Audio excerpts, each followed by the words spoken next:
Le Conseil régional d'Aquitaine agit pour la formation et l'emploi. Mode d'emploi avec le Conseil régional d'Aquitaine.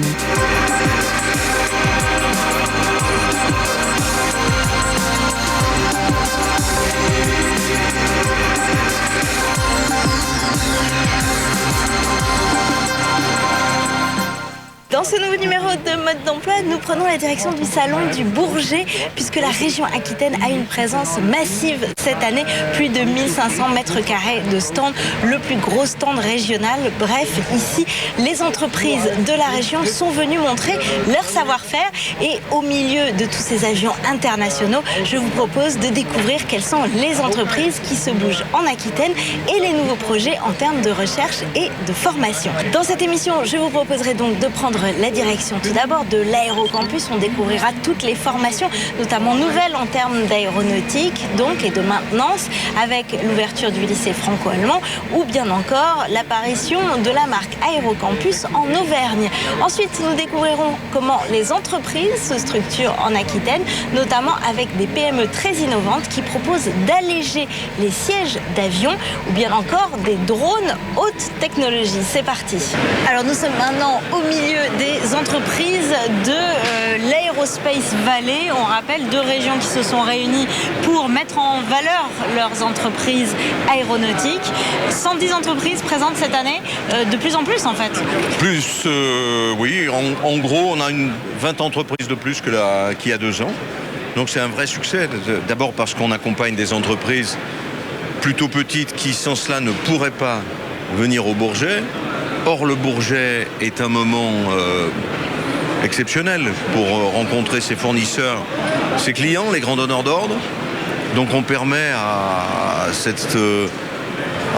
l'Aquitaine plus de 50 entreprises, pas mal, en dehors des 17 entreprises de taille intermédiaire qui viennent aussi ici, en dehors des grands groupes. Donc combien d'entreprises d'Aquitaine? Peut-être plus d'une centaine. Ici, vous avez des entreprises donc, du secteur aéronautique, mais ce qu'il faut savoir, c'est que le secteur aéronautique peut aussi aider d'autres secteurs. Il y a des entreprises qui s'intéressent à d'autres secteurs et en fait, la technologie développée dans l'aéronautique n'est pas forcément cloisonnée à ce secteur-là. Oui, et ça, c'est ce que l'on fait avec Aerospace Valley aujourd'hui, c'est de se dire comment on va mieux connaître notre potentiel de forêt d'Aquitaine pour le transformer en énergie, en pâte à papier, etc. Comment on va mieux traiter la vigne? Eh bien, on va le faire avec des drones, avec des satellites.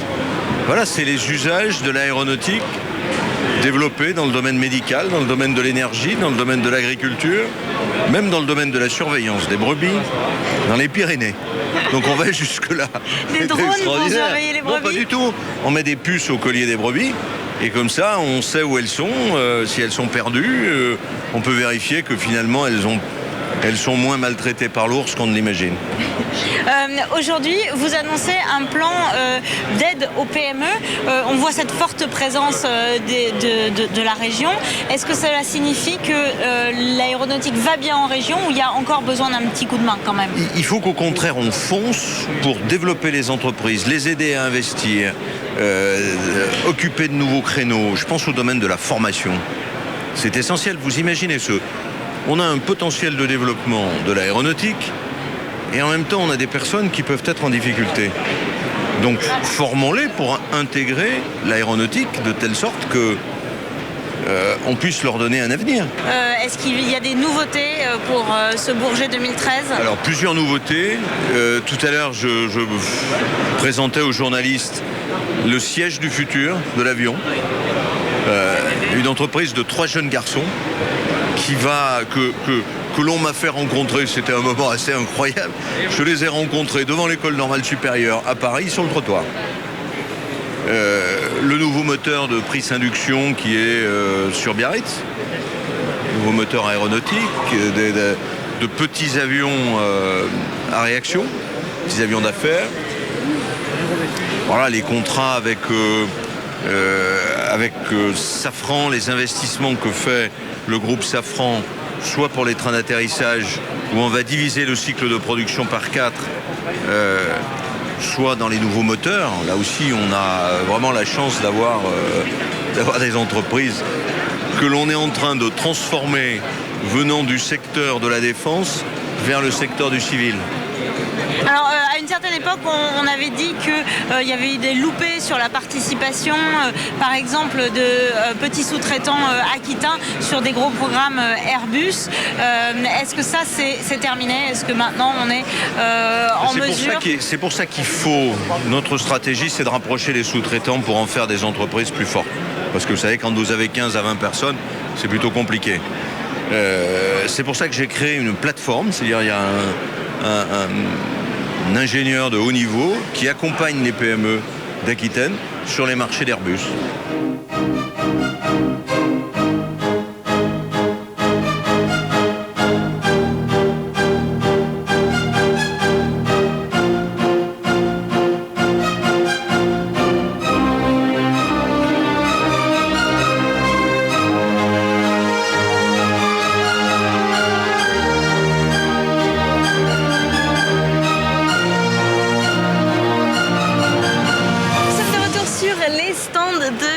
Région Aquitaine, Aerospace Valley. Donc on va parler ici de l'Aérocampus Aquitaine à la Traîne. On en a beaucoup parlé, mais il y a des nouveautés qui sont présentées notamment sur ce salon. Et Aérocampus ne sera plus seulement Aquitaine, par exemple. Ah oui, c'est le scoop du salon. Aérocampus avait prévu dès le début de pouvoir faire partager cette expérience un petit peu originale, puisqu'on est le seul campus en Europe concentrant toutes les voies de formation, tout niveau, tout public, sur les métiers de l'aéronautique. Et l'idée, ça a été effectivement de pouvoir essaimer.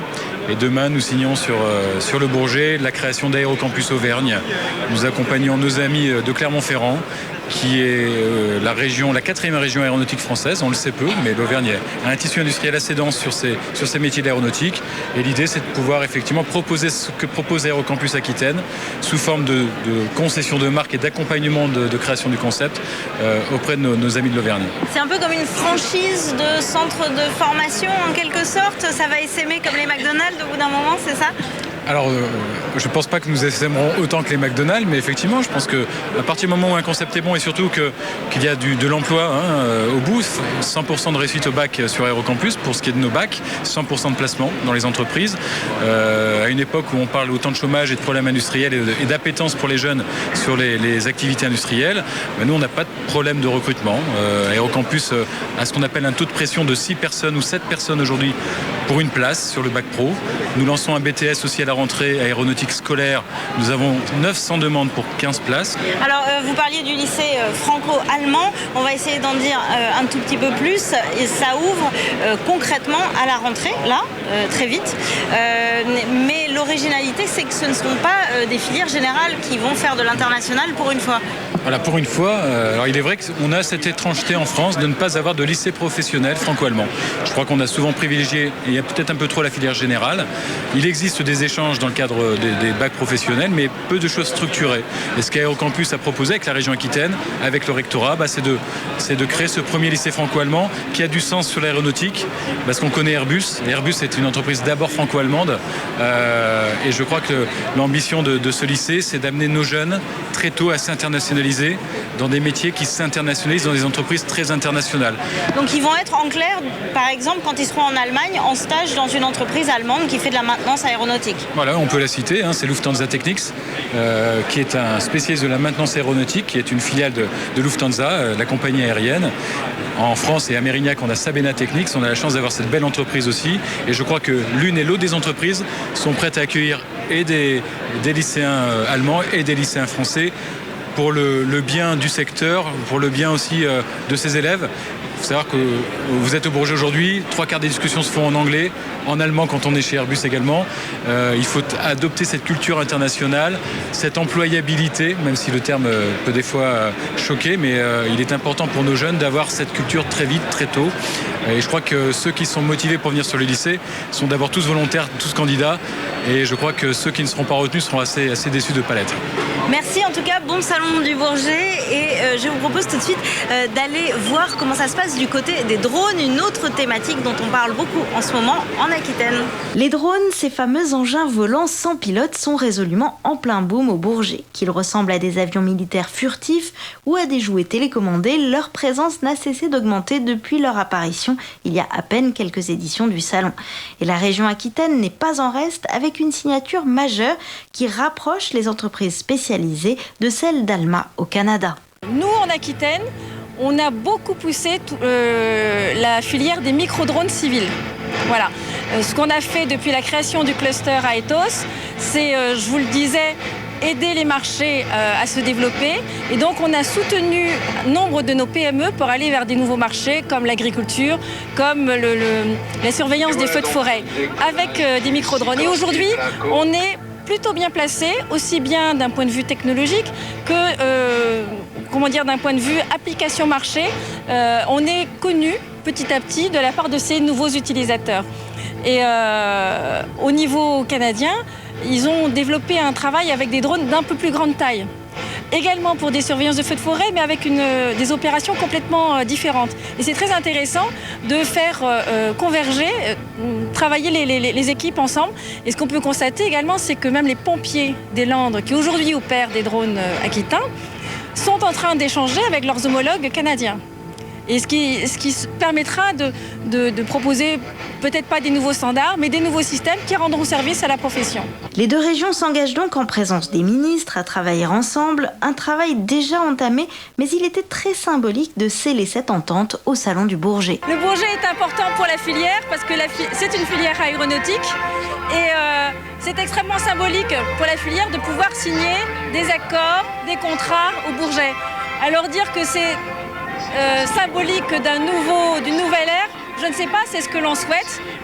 Tous ceux qui travaillent à l'émergence de cette filière ont le sentiment de participer à une nouvelle histoire et quelque part, un petit peu comme les pionniers de l'aéronautique.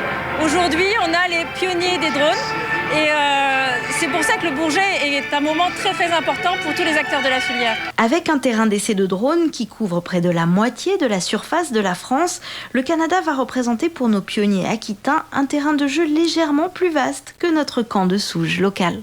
C'est la fin de cette émission. Toutes les informations pratiques sur l'aérocampus, sur la région Aquitaine et son secteur aéronautique sont disponibles sur www.aquitaine.fr. Vous pouvez voir et revoir cette émission sur le Salon du Bourget, donc au www.tv7.com. À dans 2 semaines pour une toute nouvelle émission.